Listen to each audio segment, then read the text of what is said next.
They say the funeral is the end, but for me, it was only the beginning.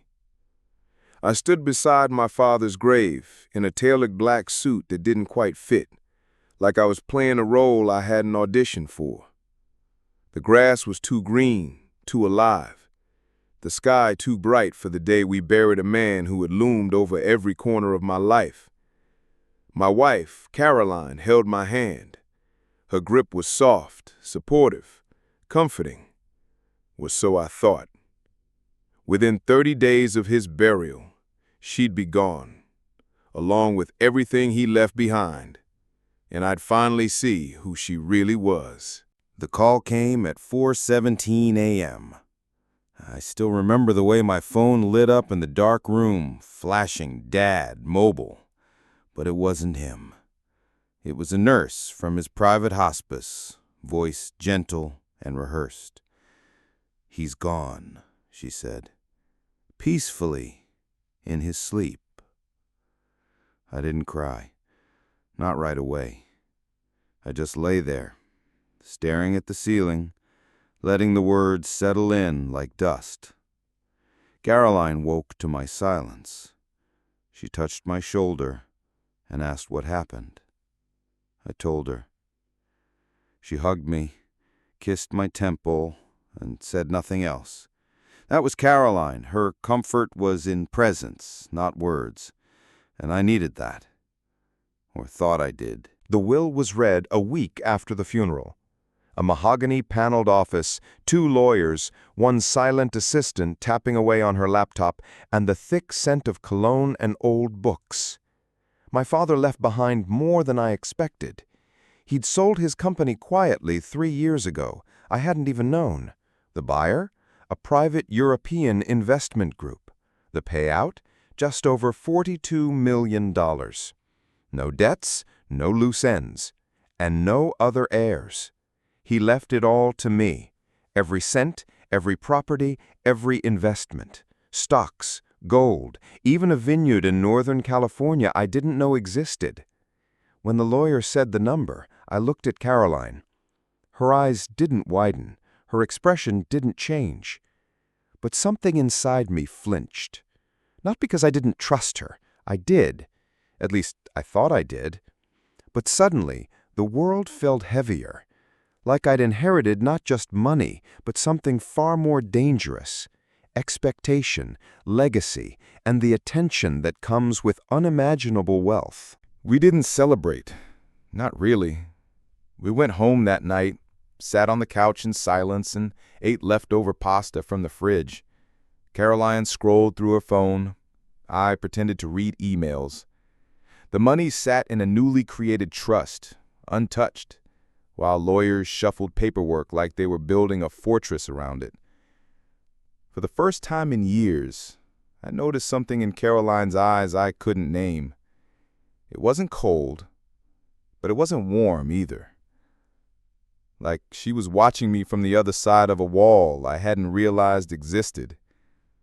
The next morning, she asked if she could take a short trip, just a weekend. She said, "I need to breathe. Too much death." I nodded. She booked a room at a lakeside resort 3 hours north. I watched her drive off in the Audi we bought last summer, the one she chose because of the seat warmers. She didn't look back. She didn't call that night. She didn't call the next. When she returned Sunday evening, she smelled like a hotel room and some perfume I didn't recognize. And still, I said nothing.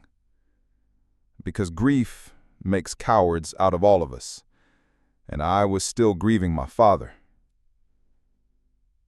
Or maybe something else already. It started with whispers. Not literal ones, the kind you hear between footsteps, between pauses in conversation, in the spaces that used to be filled with small talk and laughter. She was there, physically, but not really. Caroline started going to bed later than me, sitting in the living room with the lights low, scrolling through her phone, replying to messages with small half-smiles she never offered me anymore. One night I walked in on her whispering into her phone in the kitchen. She flinched when she saw me and said it was her sister. I nodded. She didn't have a sister. That night, I lay in bed next to a woman I didn't recognize. Her body was familiar, but the way she breathed, distant, measured, almost rehearsed, made me feel like I was lying beside a stranger.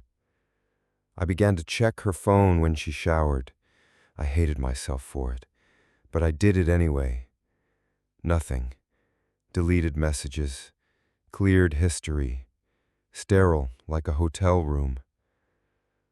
I didn't confront her, not yet, because part of me still wanted to believe this was temporary, that she was lost, like me, that we'd find each other again. But even then, I knew. Somewhere deep down, I already knew. It arrived on a Tuesday morning. No return address, just my name, typed neatly on the front. Inside, a single photograph. Caroline, sitting at a cafe. She was smiling. Not the way she smiled at me. It was the kind of smile you give someone who knows all your secrets. Across from her sat a man. His hand rested lightly over hers on the table. He was wearing the same watch I later found in the back of her nightstand drawer. I stared at that photo for 10 minutes, then 20, then an hour, trying to convince myself it meant nothing, that it could have been anyone, a cousin, a friend, a coworker. But I already knew. The next day, I followed her. I felt like a cliché. A husband with too much money and too little trust. A man unraveling in real time. She went to the gym, then a boutique, then a hotel downtown. She didn't check in. She met him in the parking lot, kissed him, got in his car. I drove home without speaking a word. Not to her, not to anyone. That night, I didn't sleep. I stared at the ceiling again, just like I had the morning Dad died. But this time, the silence wasn't peaceful. It was rage and betrayal, and the beginning of something I couldn't undo. I waited until Friday. I poured us both glasses of wine, the expensive kind, from the vineyard my father had apparently owned. She accepted hers without question, like everything else I offered her.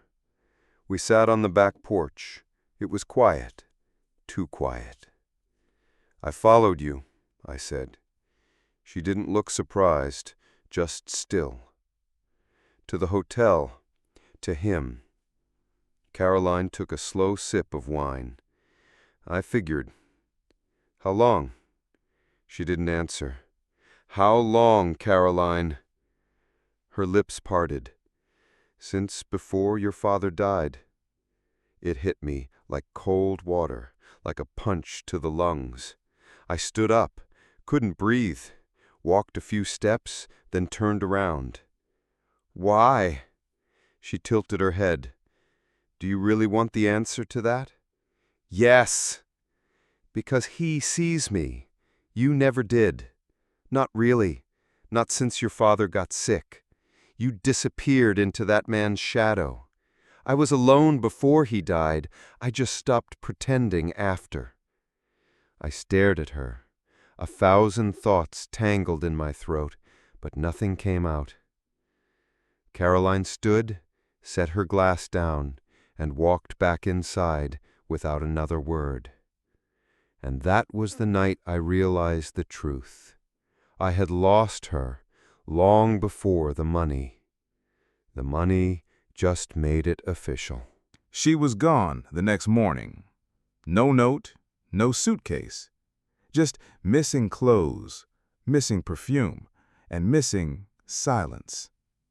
The closet felt like a crime scene, the kind where something valuable had been taken, but you're not sure what until the hole it leaves begins to echo. I sat on the edge of the bed and stared at the spot where she used to sleep. Then I walked into the kitchen.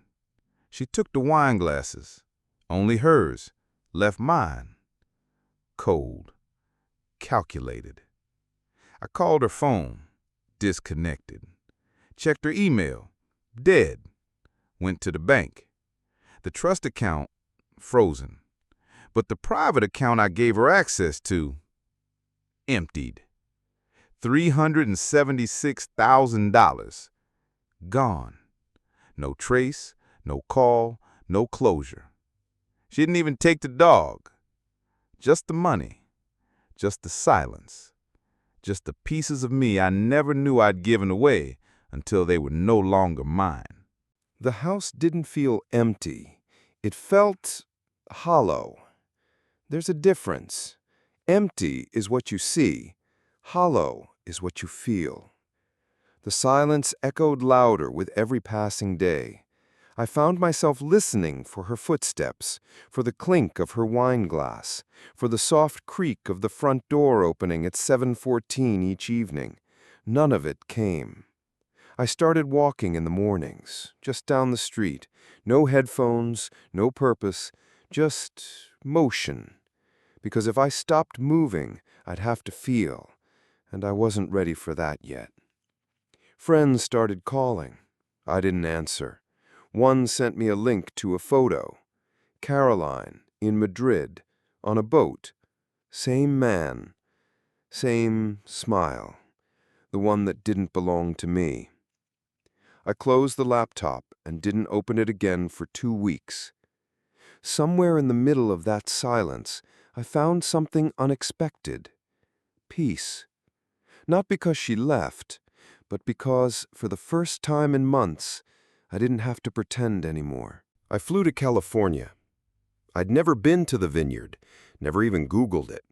It had just been a line in a legal document, a name printed in the ledger of a legacy I hadn't earned. But when I stood there, surrounded by endless rows of vines, kissed by golden light and morning fog, I finally understood why he loved it. It was quiet, honest, unpretentious. A man in overalls named Louis greeted me like we were old friends. He'd worked there for 20 years, called my father Mr. H. We walked the fields together. He showed me the harvest schedule, the pressing equipment, the barrels lined like soldiers in the cellar. He came here a lot before he died, said this was the only place he could hear himself think. That night, I sat outside with a glass of red from our own grapes, and I cried. Not for Caroline, not for the money, but for the years I never spent with my father, the questions I never asked, the silence I never filled. It was the first time I cried since the funeral, and for once, it felt like the right kind of pain. I stayed at the vineyard, not for the business, not even for the wine, but for the quiet.